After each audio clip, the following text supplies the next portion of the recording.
فرمائے گا بے عبدہ، بے عبا کا اضافہ یہ بتا رہا ہے کہ اللہ تعالیٰ نے یہ اعزازی طور پر فرمایا کہ پاک ہے وہ ذات جو اپنے بندے کو لینے خود زمینوں پر آیا۔ جس سے تعلق ہو تو اس کا آگے بڑھ کے استقبال کیا جاتا ہے۔ محمد علی میرے استقبال کے لیے وہ آگے آ رہا تھا، میں گاڑی سے نکل کر یہ آگے آ رہا تھا، یہی ہمارا طریقہ ہے، جس سے تعلق ہوتا ہے اس کا استقبال آگے بڑھ کے کیا جاتا ہے۔ تو با کا مطلب یہاں یہ ہے کہ میں اپنے محبوب کو لینے خود آیا، خود آیا۔ وہ زمان و مکان سے پاک ہے، آنے جانے سے پاک ہے، اعزاز کی تعبیر ہے، میں خود آیا تھا۔ پہلا آسمان، آگے کھڑے ہوئے ہیں آدم علیہ السلام استقبال فرما رہے ہیں۔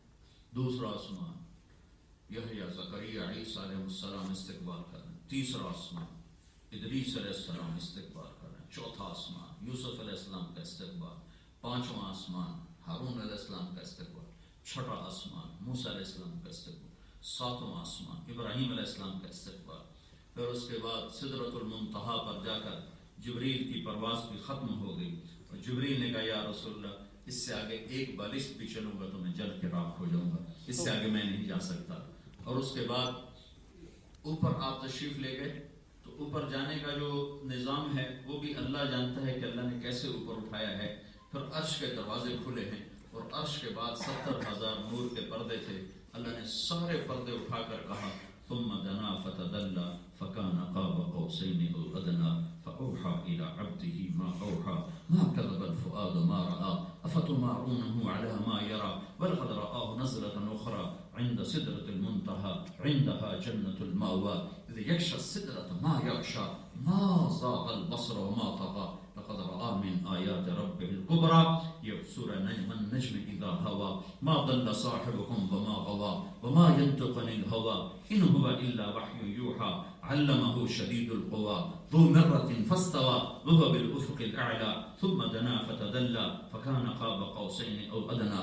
یہ سارا والنجم سے اللہ تعالیٰ سارا وہ معراج بتا رہا ہے کہ میں کیسے اپنے حبیب کو لے گیا پہلا دوسرا تیسرا چوتھا پانچواں چھٹا 7 آسمان پار کروائے، عرش کو ایک طرف کیا، عرش کے اوپر نور کے پردوں کو ایک طرف کیا، اور سارے پردے ہٹا کر حبیب محبوب آمنے سامنے ہو گئے۔ تو وہ نظر کیسی نظر ہے جو اللہ کو دیکھ رہی ہو؟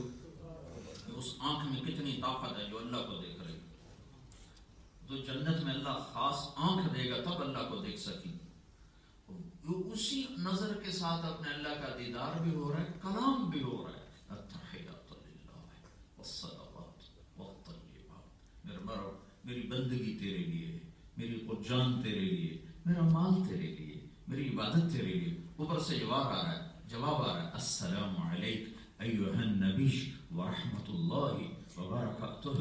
میرا محبوب تیرا رب تجھے سلام پیش کرتا ہے، سبحان اللہ، تیرا رب تجھے سلام پیش کرتا ہے۔ یہاں آپ نے اللہ سے عرض کی یا اللہ اتخذت ابراہیم خلیلا وموسیٰ کلیما وألنت لداود الحدید وسخرت لسلیمان الریاح وأحییت لعیسی الموتى فماذا جعلت لی۔ یا اللہ ابراہیم تیرے خلیل بنے، اور موسیٰ تیرے کلیم بنے، اور داؤد کے لیے لوہا نرم ہوا، اور سلیمان کے لیے ہوا تابع ہوئی، اور عیسیٰ کے لیے مردے زندہ ہوئے، میرے لیے کیا ہے؟ میں تو حبیب اور خلیل میں بڑا فرق ہے۔ خلیل اس کو کہتے ہیں جس کی محبت دل میں گڑ جائے، حبیب اس کو کہتے ہیں جس کی محبت کی کوئی انتہا نہ ہو۔ خلیل اس کو کہتے ہیں جو ملاقات بھی چاہتا ہو اور کچھ عطا بھی چاہتا ہو، اور حبیب اس کو کہتے ہیں جو صرف ملاقات چاہتا ہو، کوئی عطا کا سوال نہ ہو، صرف ملاقات کا سوال ہو۔ خلیل اور حبیب کو قرآن نے یوں فرق کیا ہے، ایسے فرق کیا ہے کہ خلیل اللہ سے کہہ رہے ہیں وَاجْعَلْنِي مِنْ وَرَثَةِ جَنَّةِ النَّعِيمِ، یا اللہ مجھے جنت تو دے دے۔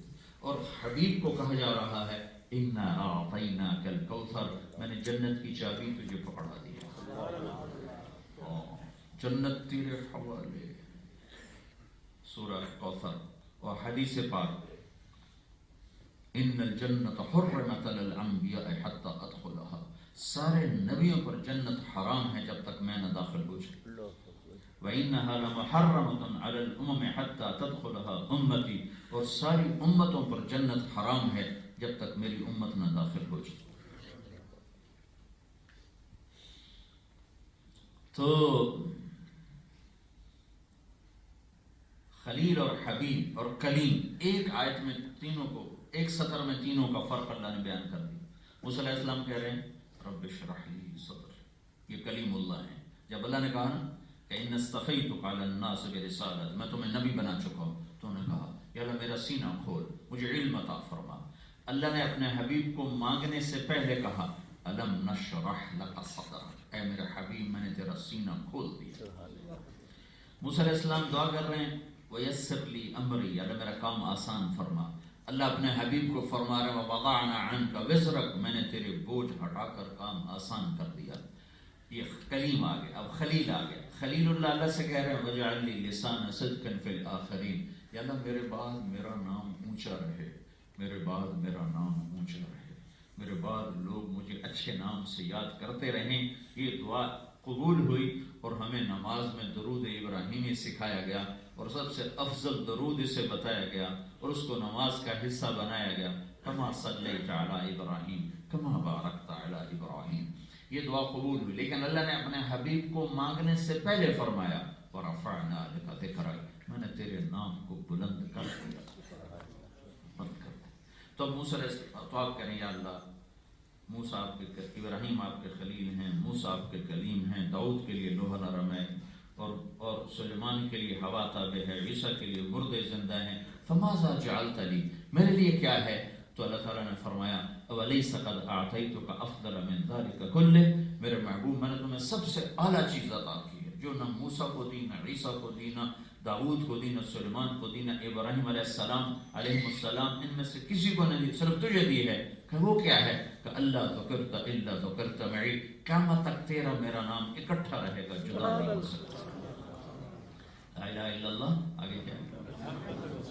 اب یہ جدا نہیں ہو سکتا، کہ قیامت تک تیرا میرا نام اکٹھا رہے گا، جدا نہیں ہو سکتا ہے. تو حضرت محمد صلی اللہ تعالی علیہ وسلم یہ ہمارے اور آپ کے درمیان واسطہ ہیں. یہی جنت تک پہنچانے کا بھی وسیلہ اور واسطہ ہیں کہ ان کے بغیر جنت کا دروازہ نہیں کھل سکتا ہے. کہ جب سارے ایمان والے جن کے لیے جنت کا فیصلہ ہو چکا ہوگا اور وہ پل کو پار کر کے جنت کے دروازوں تک پہنچیں گے تو آگے جنت کے 8 گیٹ ہیں بڑے بڑے، اور یہ دروازے، ایک دروازے کا جو درمیان کا فاصلہ ہے یہ 40 سال کی مسافت کا ہے. کہ کوئی آدمی یہاں سے چلنا شروع کرے تو دنیا کی 40 سال وہ چلے تو تب جا کر ایک گیٹ ختم ہوتا ہے. تو دروازے بند ہوں گے، سارے دروازے بند، اور لوگ ایسے اکٹھے ہوتے جائیں گے، ہوتے جائیں گے، ہوتے جائیں گے، ہوتے جائیں گے. تو کوئی راستہ اندر جانے کا راستہ کوئی نہیں، دروازے بند ہیں. سب جنتی اکٹھے ہو رہے ہو رہے ہو رہے ہو رہے ہو رہے. جب سارے جمع ہو جائیں گے تو آگے دروازہ بند ہے تو ان کو سمجھ میں نہیں آئے گا اندر کیسے جائیں. وہاں 2 چشمے چل رہے ہوں گے، ایک چشمے سے ان کو حکم ہوگا پانی پیو، وہ پانی پئیں، سارے جنتی پانی پئیں تو اس سے ان کے سینے کا کھوٹ ختم ہو جائے گا اور پیٹ کا پخانہ ختم ہو جائے گا اور مسانے کا پیشاب ختم ہو جائے گا. نہ اس کے بعد ان کو پیشاب آئے گا، نہ ان کو پخانہ آئے گا، اور نہ ان کے سینے میں کسی کے لیے بغض اور کھوٹ پیدا ہوگا. دوسرے چشمے سے ان کو وضو کروایا جائے گا. جب یہ وضو کریں گے تو ان کے چہروں پر ایسی تازگی آئے گی کہ پھر ہمیشہ ہمیشہ کے لیے ان کے چہرے تر و تازہ رہیں گے. اس پر کبھی مردنی، کبھی اس پر جھری، کبھی اس پر بڑھاپے کی کوئی شکل پیدا نہیں ہوگی. اب یہ سارے جمع ہو کر کہیں گے جنت کی میں چاہیے، دروازے سے سارے بند پہ اندر کی میں بڑی ہے. تو یہ سارا مجمع جائے گا آدم علیہ السلام کے پاس کہ آپ ہمارے باپ ہیں، نبیوں کے باپ ہیں، آپ سب سے پہلے دنیا میں تشریف لائے، آپ ہمارے لیے جنت کا دروازہ کھلوائیں. تو وہ کہیں گے بچوں میں نے تو تمہیں نکلوانے کا کام کیا تھا، داخلے کا کام میں نہیں کر سکتا. میرے بغیر تو تم نکالا تھا، ان کسی اور کو لے جاؤ، میرے کو لے کام نہیں ہو سکتا. تو پھر وہ آئیں گے نوح علیہ السلام کے پاس. نوح علیہ السلام کہیں گے بچوں یہ میرے بس کا کام نہیں ہے. پھر وہ آئیں گے ابراہیم علیہ السلام کے پاس، کہیں گے میرے بس کا کام نہیں ہے. سارے نبیوں پر وہ چکر لگائیں گے. اگر اللہ چاہتا تو پہلے ہی ہمارے نبی کے پاس آ جاتے، لیکن اللہ اپنے نبی کی شان کو بتانا چاہتا ہے اور ایک سبق دینا چاہتا ہے الحمرہ والوں کو کہ اگر جنت میں جانا ہے تو محمد مصطفیٰ کے پیچھے چلنا پڑے. سبحان اللہ.